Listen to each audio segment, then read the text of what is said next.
السلام علیکم۔ آپ سبھی کا 9 اسٹار کلاسز یوٹیوب چینل میں ویلکم ہے، خوش آمدید ہے، سواگت ہے۔ آج ہم آپ لوگوں کو پڑھائیں گے درجہ 10 کا سبجیکٹ درخشاں حصہ 2، جس کا چیپٹر نمبر 7 پڑھیں گے۔ آج ہم سبق نمبر 7 ریا جس کو کہتے ہیں، جس کا مصنف ہے سر سید احمد خان۔ اس نے چیپٹر نمبر 7 کے مصنف ہیں۔ ریا کا لفظی معنی ہوتا ہے دکھاوا یا ڈھونگ۔ انسان کے اندر میں جو حقیقت ہوتا ہے اس سے بڑھا چڑھا کر کے باتیں کرنا، وہی ریاکاری ہے۔ جب انسان کے اندر گھمنڈ آ جاتا ہے تو اس کو ریاکاری میں شامل کر دیا جاتا ہے۔ تو اسی چیپٹر کو ہم لے کر کے آئے ہیں آج۔ تو شروع کرتے ہم لوگ۔ پہلا سوال کیا ہے چیپٹر نمبر 7 کا؟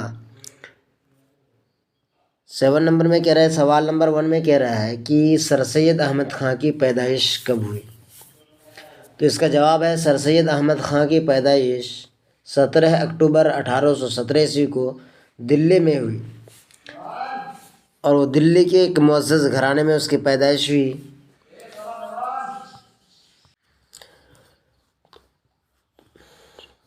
دلی کے ایک معزز گھرانے میں سر سید احمد خان کی پیدائش ہوئی، اور اس کی ابتدائی تعلیم گھر پر بھی ہی ہوئی، اور اس کے والد کا نام سید محمد متقی تھا۔ اگلا سوال ہے، سر سید احمد خان کی والدہ کا نام کیا تھا؟ تو جواب ہے سر سید احمد خان کی والدہ کا نام عزیز النساء بیگم تھا۔ کیا تھا؟ سر سید خان کے والد کا نام عزیز النساء بیگم تھا۔ سوال نمبر 3 میں کہہ رہا ہے کہ سر سید کی وفات کب ہوئی؟ جواب ہے سر سید کی وفات 27 مارچ 1898 عیسوی کو علی گڑھ میں ہوئی۔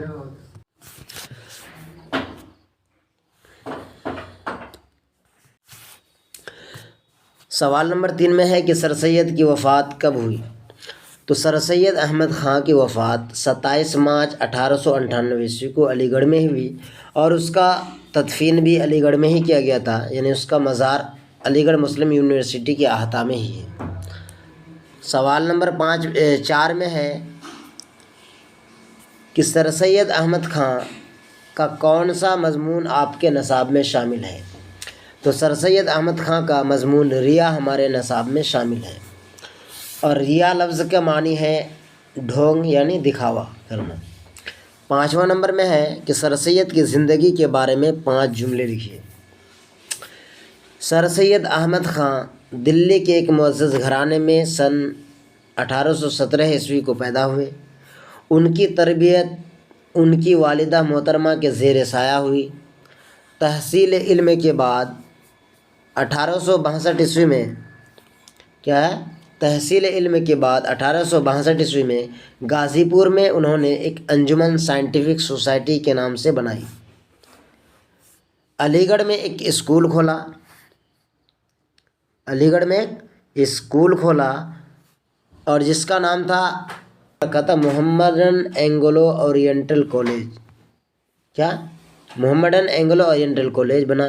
پھر علی گڑھ مسلم یونیورسٹی کی شکل میں ابھر کر سامنے آئی، اور جب اس کا نام بدل کر علی گڑھ مسلم یونیورسٹی رکھا گیا تو اس وقت کون سا عیسوی تھا؟ 1920 عیسوی میں۔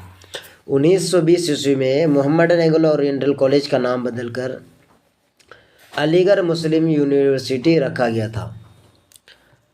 آگے ہے، امپورٹنٹ ہے، یہ جو ایگزام میں اکثر پوچھا جاتا ہے، کہتا ہے کہ سوال کیا درج ذیل الفاظ کو جملوں میں اس طرح استعمال کریں کہ جنس ظاہر ہو جائے، یعنی اس کا کون مذکر ہے کون مؤنث ہے وہ ظاہر ہو جائے، اس کے بارے میں کہہ رہا ہے۔ اور ایگزام میں یہ آپ کو پوچھیں گے، اور یہ بھی ہے آپ کے لیے کوسچن۔ تو پہلا میں کیا ہے، کہتا ہے کہ موتی کیا ہے، تذکیر ہے یا تانیث ہے، مذکر ہے یا مؤنث ہے؟ تو موتی کیا ہے؟ چمکتا ہے، جو کیا ہے، تذکیر ہے۔ کیا ہے؟ تذکیر ہے۔ اگلا ہے وقت۔ वक्त ये भी मुज़क्कर है, वक्त का कदर करो, यानी गया वक्त फिर हाथ आता नहीं, इसलिए कहता है कि वक्त की कदर करो। आपके पास बहुत कम वक्त बचा है इम्तिहान की तैयारी के लिए, इसलिए थोड़ा मेहनत से पढ़ें और ज़्यादा से ज़्यादा नंबर हम लेकर के आएँ। उम्मीद है आप हमारे इस चैनल के माध्यम से अगर तैयारी करेंगे तो आपका उर्दू में 90+ मार्क्स आ जाएंगे। तो अगला है कलम। कलम क्या है? कलम ये भी मुज़क्कर है, तो इसको जुमलों में किस तरह इस्तेमाल करेंगे? ये कलम मेरा है, ये कलम मेरा है।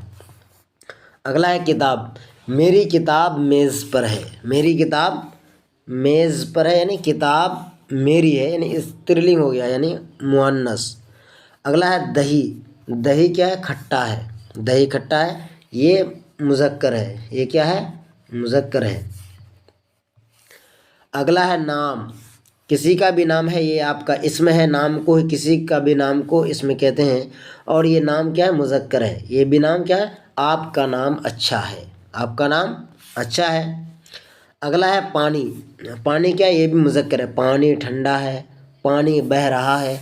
आपको अगर जुमलों में इस्तेमाल करने के लिए कहेंगे तो आप उसको किसी भी तरीके से आप जुमला में इस्तेमाल कर सकते हैं। पानी ठंडा है हमने यहाँ लिखा है, लेकिन आप कह सकते हैं कि पानी बह रहा है, पानी बहुत ज़्यादा ठंडा होता है, आप इस तरह से लिख सकते, बना सकते हैं। अगला है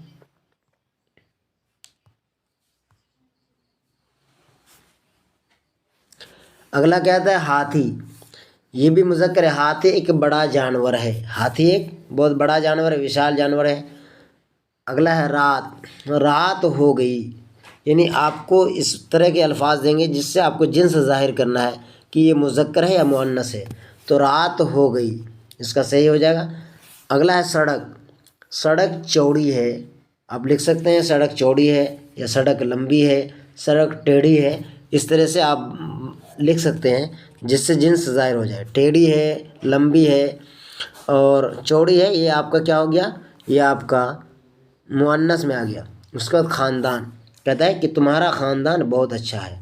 आपको अगर ख़ानदान के बारे में पूछते हैं तो आप ये कह सकते हैं कि हमारा ख़ानदान बहुत ऊंचा है, बहुत आला है, यानी बहुत अच्छा है। तो ये भी आपका क्या हो गया? मुज़क्कर हो गया। अगला है चादर। चादर पुरानी है, चादर पुरानी है, ये आपका क्या है? मुअन्नस है। चादर पुरानी है, चादर नहीं है, चादर अच्छी है, आप इस तरह से लिख सकते हैं। अगला है कब्र। कब्र अच्छी है, तो ये कब्र क्या है? कब्र भी आपका मुअन्नस है। कब्र अच्छी है, कब्र चौड़ी है, ये कब्र चौड़ी हो गई, इस तरह से हम लिख सकते हैं उसका। चलिए अगला है यकीन, है ना। हर बात पर यकीन करना मुनासिब नहीं है। आपको अगर कोई भी आदमी किसी तरह की भी बात कह दे कि आपका रिज़ल्ट आ गया, कभी होता ना एग्ज़ाम में, आपका एग्ज़ाम देने के बाद या एग्ज़ाम के टाइम में कहते हैं कभी कभी कि आपका पर्चा कैंसिल हो गया, तो हर किसी की बात पर यकीन नहीं करना चाहिए, तहक़ीक़ करना चाहिए। तो आपको ये देखना है कि ये यकीन क्या है, मुज़क्कर है या मुअन्नस है। तो कहता है हर बात पर यकीन करना मुनासिब नहीं है, तो ये यकीन क्या हो गया? मुज़क्कर हो गया। निकाह। तुम्हारा निकाह टूट गया, तो निकाह क्या है? ये भी मुज़क्कर है। उसके बाद क्या है? नमाज। नमाज हो गई, नमाज हो गई, नमाज अच्छी तरह पढ़नी चाहिए, ये इस तरीके से जुमले में हम इस्तेमाल करेंगे। तो इस तरीके से हमने ये चैप्टर नंबर 7 जो है, ये मज़मून जो रिया था, इसको हमने पढ़ाया। अब इसमें बहुत सारे क्वेश्चन ऐसे हैं जो काफ़ी इम्पोर्टेंट है, तो हम यहाँ मुख्तसर अंदाज में हम आपको बता देते हैं कि रिया क्या है। तो आपको मैंने पहले बताया कि सर सैयद अहमद ख़ां कब पैदा हुए थे? सन 1817 ईस्वी में। कब? सन 1817 ईस्वी में वो दिल्ली में पैदा हुए थे, और 1898 में अलीगढ़ में उसकी वफ़ात हो जाती है। उसके बाद तहसील इल्म के बाद वो गाज़ीपुर में एक साइंटिफिक सोसाइटी कायम करते हैं। कहाँ? गाज़ीपुर में साइंटिफिक सोसाइटी, यानी अंजुमन साइंटिफिक सोसाइटी कायम करते हैं। तो वो कब कायम करते हैं? वह सन 1862 ईस्वी में एक साइंटिफिक सोसाइटी कायम करते हैं। क्या करते हैं, साइंटिफिक सोसाइटी कायम करते हैं। कब, 1862 ईस्वी में, ये याद रखना है आपको। उसके बाद सर सैयद अहमद खां 1869 ईस्वी में इंग्लिस्तान चले जाते हैं। वो कहाँ चले जाते हैं, इंग्लिस्तान चले जाते हैं, और वहाँ से वो आकर के एक तहज़ीबुल इखलाक नाम का रिसाला जारी करते हैं। किस नाम का, तहज़ीबुल इखलाक नाम का वो एक रिसाला जारी करते हैं, है ना, तहज़ीबुल इखलाक। तहज़ीबुल इखलाक नाम का एक रिसाला जारी करते हैं। उस रिसाला में किन किन चीज़ों के बारे में बयान किया जाता है, उनमें समाजी, उसके बाद आता है तहज़ीबी, समाजी और मज़ामीन शाये होते हैं। तो क्या है, तहज़ीबी और अदबी मज़ामीन, तहज़ीबी के साथ साथ अदबी मज़ामीन के बारे में उसने मज़ामीन शाये किया। मज़मून का जमा होता है मज़ामीन, है ना, मज़मून का जमा होता है मज़ामीन। इस तरीके से उसने ये सब कारनामा किया। उसका सर सैयद अहमद खान ने अलीगढ़ में एक स्कूल खोला। इसके बारे में भी हमने बताया कि 1878 ईस्वी में मोहम्मडन एंग्लो ओरिएंटल कॉलेज बना। फिर 1920 ईस्वी में इसका नाम बदल करके अलीगढ़ मुस्लिम यूनिवर्सिटी रखा गया। उसके बाद उसने सन 1877 ईस्वी में, सन 1878 ईस्वी में सर सैयद अहमद खां को सर का खिताब मिलता है। किसका, सर का खिताब मिलता है उसको। कब, सर का खिताब मिलता है उसको सन 1878 ईस्वी में, जो उनके नाम का हिस्सा बन गया। सर सैयद अहमद खां की तसानीफ और है आसारुस सनादीद, क्या है, आसारुस सनादीद, और है असबाब बगावत हिंद, और क्या है, असबाब बगावत हिंद।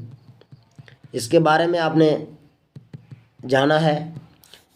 तो उसके अलावा क्या है, आसारुस सनादीद के बाद है असबाब बगावत, असबाब बगावत हिंद। ये भी ख़ास तौर पर अहमियत रखती थी। उसके अलावा सर सैयद अहमद खां उर्दू की नई इल्मी नसर की बुनियाद डालने के साथ साथ सर सैयद ने उर्दू में मुख्तसर मज़मून निगारी को भी फ़रोग़ दिया। लंबी तहरीरों के बजाय चंद सिफ़ात में काम की बातें कहने का फ़न सर सैयद अहमद खां ने आम किया। सर सैयद की नसर में वही वज़न और वक़ार है जो उनकी शख्सियत में है। और आखिर में सर सैयद अहमद खां इंतकाल कर जाते हैं 1898 ईस्वी में। कब, 1898 ईस्वी में। इस तरीके से सर सैयद अहमद खां के चंद बेहतरीन सवालात मुकम्मल होता है। और हम आपको थोड़ा सा मज़मून रिया के बारे में बता देते हैं। कहते हैं कि दुनिया में ऐसे लोग भी बहुत हैं जिनका ज़ाहिर कुछ और बातिन कुछ होता है। दुनियादार और रंद मशरब आदमी जिस कदर के दरअसल वो बद हैं, उससे ज़्यादा अपने तय वो बद बनाते हैं। दीनदारी की बनावट करने वाले जिस कदर के होते हैं, उससे ज़्यादा नेक अपने आप को जतलाते हैं। क्या हमने पहले भी कहा कि रिया के माने होता है ढोंग, यानी करते कुछ हैं और हम लोग सुनाते लोगों को कुछ हैं। क्या है, करते कुछ हैं और लोगों को दिखाते कुछ हैं, करते थोड़ा है और तारीफ़ ज़्यादा करते हैं।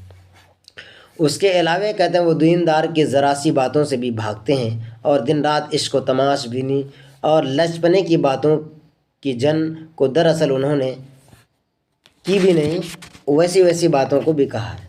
इसलिए सर सैयद अहमद खान ने के बेहतरीन बात बताई है। कहते हैं कि दुश्मन अज दोस्त नासे तरस ई जुज़ न कोई न गोयद वो ई जुज़ बदी बहोयद। इसका मानी है दुश्मन दोस्त से ज़्यादा नासे है, दुश्मन दोस्त से ज़्यादा समझदार है, इसलिए कि दोस्त सिवाय नेकी के कुछ और नहीं कहता और वह दुश्मन सिवाय बुराई के और कुछ नहीं कहता। इसलिए दोस्त बेहतर है किसके, दोस्त से बेहतर नहीं हो सकता, दुश्मन बेहतर है दोस्त से। इसलिए कह रहे दुश्मन दोस्त से ज़्यादा नासे है, यानी समझदार है। آپ کے جو دوست ہوتے ہیں نا وہ آپ کی برائی کو چھپاتے ہیں، اور آپ کے دشمن جو ہے وہ آپ کی برائیوں کا اجاگر کرتے ہیں۔ تو جس سے آپ حرکت میں رہتے ہیں کہ ہم کہیں برائی کریں گے تو ہمارے دشمن لوگ دیکھ لیں گے تو وہ ہماری برائیوں کو عام کر دیتے ہیں، جس سے آپ ڈر کر کے اپنی برائیوں سے بچ جاتے ہیں۔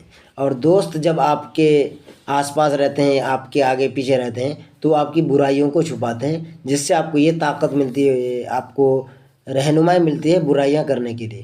اسی لیے کہتے ہیں کہ انسان کو برائیوں سے بچانے کے لیے دشمن کی ضرورت پڑتی ہے۔ اگر ہر انسان کی تعریف اچھائی بیان کرتا رہے ہر آدمی، تو پھر اس کے اندر میں اچھائی نہیں رہ سکتا بلکہ برائیاں آتی رہے گی۔ اسی لیے شکایت کرنا بھی کوئی بری بات نہیں ہے۔ اس لیے آپ اگر ہمیشہ اچھا کرتے ہیں اور کبھی کبھی کچھ نہ کچھ آپ سے نقص بھی ہو جاتا ہے، غلطی ہو جاتی ہے، تو اس طریقے سے ہم نے اس مضمون ریا میں جانا، اور اس میں بہت ساری باتیں اور یہ بھی ہے۔ کہتے اے خدا مجھ کو جانچ، میرے دل کے تہ کو ڈھونڈ، میرے خیالوں کو دیکھ، مجھ کو بخوبی پرکھ کہ مجھ میں کس برائی نے راہ کی ہے، اور مجھ کو ایسی راہ پر لے چل جو ہمیشہ قائم رہے۔ تو جب انسان برائی کر کے تھک جاتا ہے تو اس کو جب سمجھ میں آتی ہے کہ ہم نے برائی کرتے کرتے بہت دور چلا گیا ہے، اب ہم ان برائیوں سے چھوڑ دینا چاہیے، یعنی بچھڑ جانا چاہیے، اور نیکیوں کو زیادہ کرنا چاہیے جس سے ہماری آخرت بن سکے۔ تو یہ ہمارے مضمون ریا میں اس طریقے کی باتیں سر سید احمد خان نے بتایا ہے، اور اس کا ہم اگلا ویڈیو میں اور تھوڑا سا تفصیل سے بتائیں گے۔ اور اس طریقے سے یہ آپ کا ویڈیو جو مکمل ہوا، یہ تمام سوالات اور یہ آپ کا جو جنس و الفاظ اور معنی کے بارے میں ہم نے بتایا کہ الفاظوں کو جملوں میں اس طرح استعمال کریں کہ جس کا جنس ظاہر ہو جائے، اس کو بھی میں نے پڑھا۔ اس کے علاوہ ہم نے یہ کئی سوالات کو بھی عام کیا۔ ان میں سے ایک سوال جو VVI تھا، سوال نمبر 5، سوال نمبر 5 جو VVI تھا، اس کو ہم نے آپ کو بتا دیا کہ سر سید کی زندگی کے بارے میں 5 جملے لکھے۔ تو آپ اس کے بارے میں جو جانتے ہیں آپ اچھے طریقے سے لکھ سکتے ہیں۔ اس طریقے سے آپ کا نمبر پوری طریقے سے مل جائے گا۔ تو اس طریقے سے میں آپ کو یہ چیپٹر مکمل کیا۔ ان لیٹسٹ ویڈیو میں جو بھی ساتھی نئے ہیں تو ہمارے اس چینل کو ضرور سبسکرائب کریں اور بیل آئیکن کو بھی دبا دیں، جس سے اگلا ویڈیو کا آپ کو نوٹیفیکیشن مل جائے گا۔ شکریہ، خدا حافظ۔